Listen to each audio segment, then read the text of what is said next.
We collateralized the house 6 times at the same time. So we used our $150,000 down payment to get almost $2 million of debt to be able to buy out my co-founder and fund the business. It stressed out my parents and all my friends to an extreme level, and people didn't understand. But that's sometimes what it takes to be able to grow and own a business when you didn't come from money, is that it's about the quality of the time that we spend with people and not the quantity. I don't think it's on the spouse to have to snap at the entrepreneur. It's on the entrepreneur to recognize that even though we know we're only going to be home for an hour, we can put down the phone. The biggest thing that holds any person back who maybe is considering starting a business or is running a business is fear. It's always fear. Mm-hmm. And fear, humans are wired to fear primarily one thing. We fear what we don't understand. Welcome back to the Hustle and Grind podcast, the show where we dig into why real entrepreneurs trade comfort for conviction. This isn't about vanity metrics or overnight success.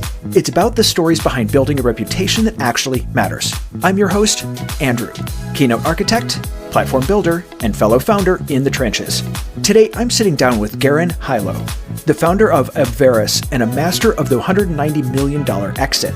Garren is a self-taught strategist who did the unthinkable. He became a powerhouse biotech company in a capital-intensive industry without a dime of venture capital. By prioritizing grit and sales over outside funding, he proved that financial freedom is accessible to anyone willing to trade limiting beliefs for a scalable system. He's coached over 100 CEOs on how to build businesses that are actually sellable, advocating for a model of sustainable growth that keeps the founder in the driver's seat. He's here to talk about the self-owned future, breaking the myth of high-risk funding, and how to build intergenerational wealth through sheer resourcefulness. So, Garren, thank you so much for being on the show today. Really appreciate you having here. You have, quite some big accomplishments. So I'm really looking forward to chatting with you today. But first, thanks for being here. Oh, Andrew, I'm stoked to be here. I love your podcast. You actually had a recent episode about ADHD in entrepreneurship and how that's a superpower. And I loved that episode. Specifically, people should check that one out too. Awesome, man. I know it's so much fun. The thing I love the most about the podcast is being able to get to chat with a whole bunch of really cool people and hear about a whole bunch of really cool things that, hey, sometimes I think we all need to hear. So again, thank you so much for being on today. And I want to start off, we heard in the intro about you've exited a $190 million company. I'd like you to tell me a little bit about what that company was, and let's start there because there's got to be a bunch of questions. Sure. So the company was Abveris, and what we did was drug discovery as a service, which sounds very complicated. I went to school for economics. I always knew I wanted to start a business and got into biotech. So my company, I'll start with my company. We were help big companies, big name companies, Pfizer, Merck, whatever, develop their drugs. And we were a service company. So by the time we exited, we were 45 people. And only 2 people in my whole business didn't have science degrees, myself and the person who did HR. The rest of the team was an elite level science. So during COVID, for example, we worked on allowing over 12 of the vaccine programs to advance through clinical trials when a lot of companies closed down. And so that was my business. I ran it for 8 years. I bootstrapped it with my co-founder, and which means we had 6 years of massive hustle and grind and one really good year. And then the hardest year of my life while we sold it. So I'd say in the 8 years I owned it, I was hustling and grinding for everything but about 2 weeks of that time. So excited to talk to you about it. That sounds about right. Yep. That's kind of how it works. Well, especially building a company you built it to what, $190 million? Yeah, we had that exit. We sold it to Twist Biosciences at the very end of 2021 with the public company. So the numbers were public. So it's an all stock deal. So my liquidity was a lot less than that as the stock declined, but it's still a very life-changing exit. I was 33. I still owned more than half of the business. And I'd spent my entire career trying to learn how to grow and build a successful business. And now, I don't really need to do that anymore. And my passion has shifted to coaching other entrepreneurs and distilling a lot of that information into a book that I have coming out to hopefully help people start and run businesses. Yeah, and I think that's one thing that people don't understand, the amount of effort that goes into exiting a $190 million company in 8 years. That's extraordinary. Yeah, and there's a bit of luck. Right? We was in the right business at the right time. We popped at the right time. But when people tell me that I was lucky, I hate it because that was a lot of work and a lot of sacrifices to get there. Exactly. And even with the luck factor, that's something pretty significant. I think one of the companies, so I helped build multiple 7-figure companies, 7-figure, not 9 like yours. And it took us 3-4 years just to get to $1 million. I mean, so understanding that. Yeah, year 5, we were still like 3 people. Like it was a long, slow haul. And bootstrapping. So take me back to the beginning of this. First of all, with a degree in economics, and it sounds like this was one of those moments where you saw a problem and then started to solve it. So take me back to the beginning of that. How did you get into the bioscience world? Oh man. Okay, so I'm going to try not to go back too far, but I'll start at the beginning. I'm like a total nerd. At age 19, my dad, which was like a great position to be in, my dad was starting his own financial advisory service. He was like, when you graduate, you should come work for me. And I was like, very quickly trying to find something better. I knew I wanted to go big, go hard, and he pushed me. He was like, what do you mean you want to be rich? Like, define rich, define young. And he helped me develop a plan. And I decided I wanted to be a CEO by the time I was 30. So I could run my own business by the time I was 40. But by the time I was 50, I didn't have to work anymore. Maybe I'd go on to do politics later. Okay. So I was like, okay, how am I going to be a CEO? I'm not going to be a technical specialist. So I went to Bentley for economics. Learned all of finance and marketing, and while I was there, took this class, and I showed the growth in healthcare spending in biotech over the next 30 years, and it was huge, and Boston was big in biotech, so I got an internship my senior year with a company. I was the first non-PhD hire, and I was doing sales and marketing as an internship, and I worked my whole senior year there and jumped in after graduation. Said, all right, if you're going to work here, you need to learn science. Here's a biochemistry textbook and an immunology textbook, and you start in a month. And I just jumped in 2 feet. So I worked for other entrepreneurs for 5 years and really learned a lot from them in that industry. And then I started a business. Like, I ran sales, and my friend Devin ran the lab. We were natural partners to go start our own business. So we did something extremely similar to what we were doing, just a little bit better. And so yeah, people think it's great. How did you jump into economics? It's not like I jumped in. I spent 5 years doing sales and managing sales teams. And then, I don't know how to do one thing in the lab, but I do know how to sell and recruit and do finance and hire and fire people. And those are critical skills for any business to succeed. And I think the reason I wanted to talk about that a little bit was because a lot of people think that as an entrepreneur, we're often really good at sales. That's one thing we're really good at. We're good at building the company. That doesn't necessarily mean we have to have, we can't hire somebody else on and, have a company that doesn't necessarily 100% fit exactly what our degree is. As long as we have we understand what's going on, as long as we know the thought behind it, we can go sell it, enough to be able to go out and pitch it to people. That's it. And a lot of times we do get into companies that are like that. We have a team that is specific has a specific skill set. We hire them for that skill set. We know that there's a problem to be solved. We have the vision behind it. We have people around us to be able to help us to do that. So that's really an interesting story, man. Yeah, thanks. And you got to be able to take the risk too. It's not, my wife and I had saved for 6 years to buy our house. And a couple months after we put down 20% to buy our house, we collateralized the house 6 times at the same time. So we used our $150,000 down payment to get almost $2 million of debt. To be able to buy out my co-founder and fund the business. And so that was wild. I mean, there's no further all in than you can go than we were on the business. And that leverage really worked out. It allowed me to avoid having to take money from venture capitalists. Mm-hmm. And it stressed out my parents and all my friends to an extreme level, and people didn't understand. But, that's sometimes what it takes to be able to grow and own a business when you didn't come from money. And so that's what I'm all about sharing, those skills to be able to grow a business, even though you don't have a bunch of money in your bank account. Well, you sound like you're the kind of somebody that was in the same situation I'm in. Is that my parents were not entrepreneurial. I scare the hell out of them. Like, they had no idea what I'm doing. I think. What do you mean you're risking the house you just bought? What do you mean you're just you're blowing money again or doing whatever it is? It just kind of they're approaching it from their worldview, which is very, very divergent from mine. Yeah. Like I will say that I'm very lucky. My parents supported me 100%. My whole plan was like, I called them. I was like, guys, I'm about to do this. Told them if I lose the house, which really could happen, the business was struggling. I had a 1-year-old.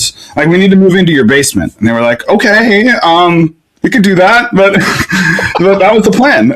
So they're super supportive, even though, they were worried the whole time. Well, especially with your your dad being in the financial industry, he's probably seen a lot. And with the best of intentions, you'd kind of go into the situation going, "Hey, I'm just going to trust you."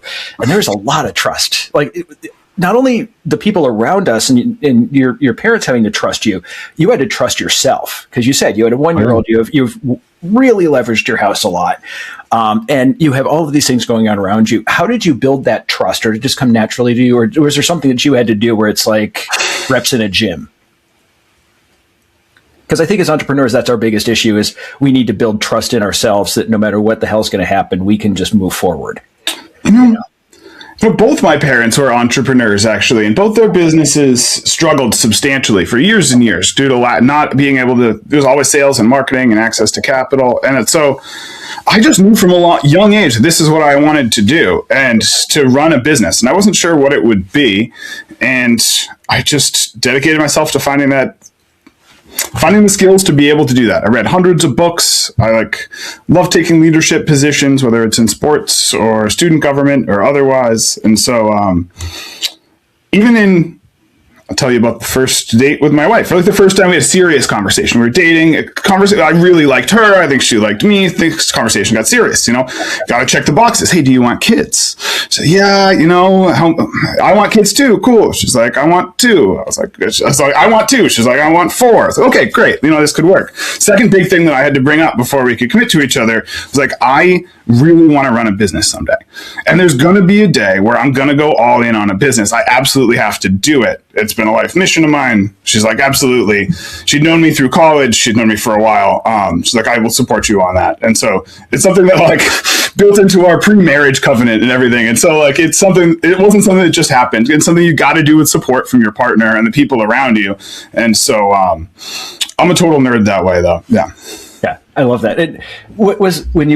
Because when you marry an entrepreneur, I think a lot of people have to understand exactly what that means. And I think a lot of times they may not understand what that means.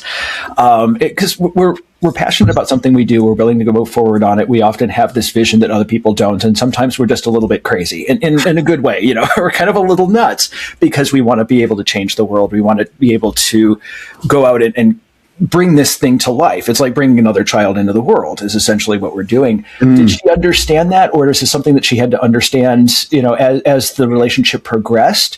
And it sounds like it's gone really well. So yeah, no, we're great marriage. Yeah, we're married, had our 10-year anniversary, 2 great kids. Awesome.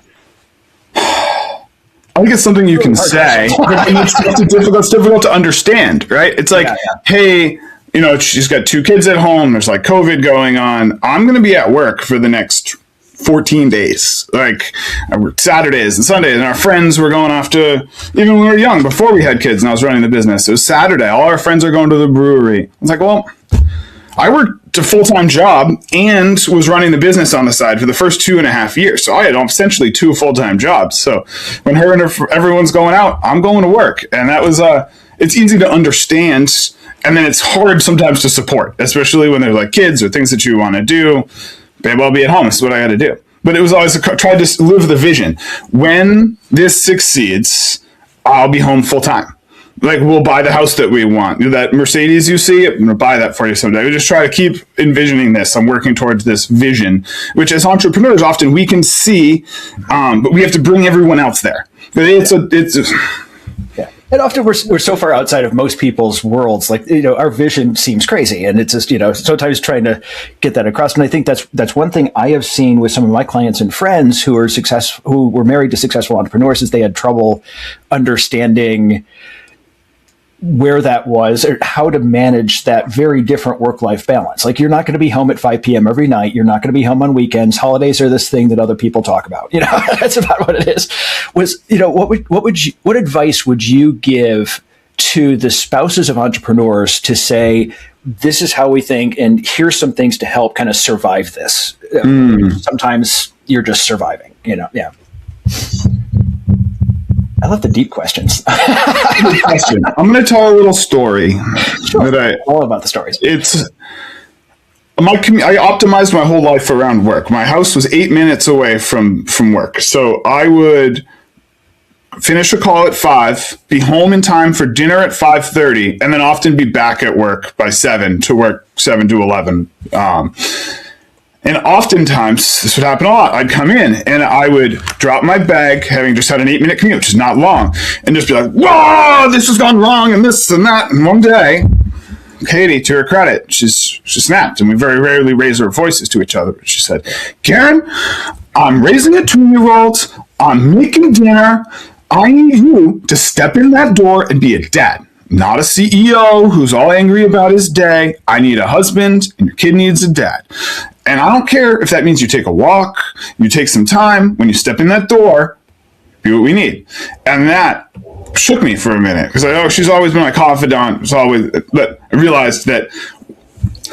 So that advice that came out of that for me was that it's about the quality of the time that we spend with people and not the quantity. I don't think it's on the spouse to have to snap at the entrepreneur. It's on the entrepreneur to recognize that even though we know we're only going to be home for an hour, we can put down the phone. We can put away that stress that we just had and have an hour of quality time. And our kid's not going to remember that dad wasn't home that much. He is going to remember if he's trying to play and I'm on my phone, and not giving him that attention he's looking for. And so that quality time over the quantity of time, I think, is a necessity for both the spouse to understand, but it's up to the entrepreneur to be a good partner and a good dad, which means showing up or wife. And I think that really makes, I think it's something we need to hear, because we're used to being very intense and kind of go with the business and understanding. And sometimes that can allow being present to go off the rails, because we're worried about 1,000 different things and a whole bunch of others. So I think it's nice. I think it's good you said that. And I think it comes, your wife is very smart for kind of putting down that and going, okay, this is where I need you right now. Yeah. I don't care if you come home later. Go do whatever you need to do. It was the best. Yeah. She only had to say that once. That's. She articulated it too, which was good. She said, "Here's what I need," and sometimes we need to hear that. So that's a really cool story about and some really wise advice. So I appreciate that. So out of that exit and what you did, what is one piece of advice you would give to entrepreneurs? Like, is there some sort of a thing where you could say, here's my cheat code to kind of help you to be able to go through something like this? Or if you are going through something like this, how to be able to kind of navigate those waters? Like something that's always a difficult question to boil it down to one thing, but I will try. And here's a mentality that I think every successful entrepreneur needs to find in themselves, is to believe that if a human can do it, I can learn it. That doesn't mean I can be an expert at it, but if a human can do drug discovery science, I can figure out how to speak that language. If a human can juggle, I can learn to juggle. And that leads to a lot of confidence, because humans can do accounting, so I can learn accounting. Humans can do finance and fundraising, so I can learn accounting and financing. I can learn how to hire and fire people. The biggest thing that holds any person back who maybe is considering starting a business or is running a business is fear. It's always fear. And fear, humans are wired to fear primarily one thing. We fear what we don't understand. As soon as we encounter something that we don't understand, we can acknowledge that we have a natural fear to that and either be dominated by that fear or have the thought, that's something that a human can do, so I can learn to understand it. Or I can hire someone to be able to do it, but I'm going to be able to get through that.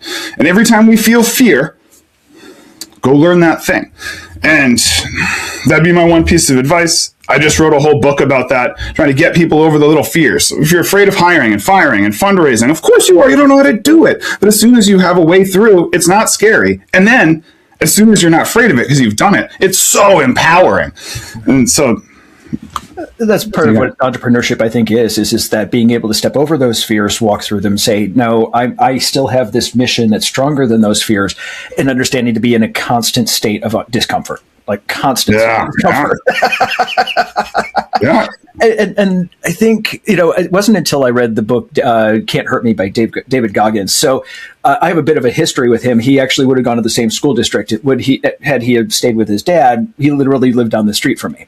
And so I got a kind of a personal connection there. But it was finally getting to that point, like you said, where if you can learn it, you can figure it out. This is just a skills issue versus trying to, whatever thing your brain is coming up with. So I think that's really interesting that you bring up fear as the number one thing. Yeah, that's something I found very, very true in my life as well, and something we all have to deal with as entrepreneurs. But I know you mentioned your book, and I kind of want to get into that for a little bit.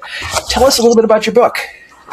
Cool, thanks. It's called The Stuff in Between, and it's how founders can take a great idea to a great exit. I'll just kind of modeled it after my career. Like, I don't know how to do biotech, but I wanted to learn how to run a business. So I looked for books on how to do it. And I just found that most of the content, books, videos, content out in the world is very venture capital forward. Most of it's funded by venture capital. And what does it tell you to do? It tells you to go raise a bunch of money from venture capital. And what happens? It's this very slippery slope where you give up control. All of a sudden you have a board. These businesses are less likely to succeed, in my opinion. And there's another path that's just not out there, which is to bootstrap it, to have a second job, to go the gritty, ugly way that gets through. And a lot of people just don't see that as an option until you realize that the richest people in the world, the most successful entrepreneurs, that's how they got there. Look at like Phil Knight, the founder of Nike, worked as an accountant for the first 2.5 years, selling shoes out of the back of his car with 5 full-time employees before he quit being an accountant. Yeah. Like these are the epic business stories of our time. And there's a path to do it. You need to avoid a ton of mistakes. There's not enough time in your life to make all the mistakes that you need to do to generate the wisdom to be a good entrepreneur. And so what my book is the stuff in between, how to get there, how to avoid the mistakes, how to avoid venture capital money, keep control of your company, and exit it. I know it works because I was able to do it. This is based off my notes, and then I've coached hundreds of entrepreneurs through it. And I'm just tired of one-on-one coaching. So it's just like, here's the chapter. This is your cheat code to either starting a business or taking your business to another level, which means you can take a vacation or you can sell it. Too many people build a business around themselves instead of building a business that can operate, which is a different mentality. So there you go. I've spoken enough about it, Andrew. I love helping entrepreneurs. And I think more people should start businesses and build really great businesses. It's so empowering for themselves, their family, their community. So there's a way.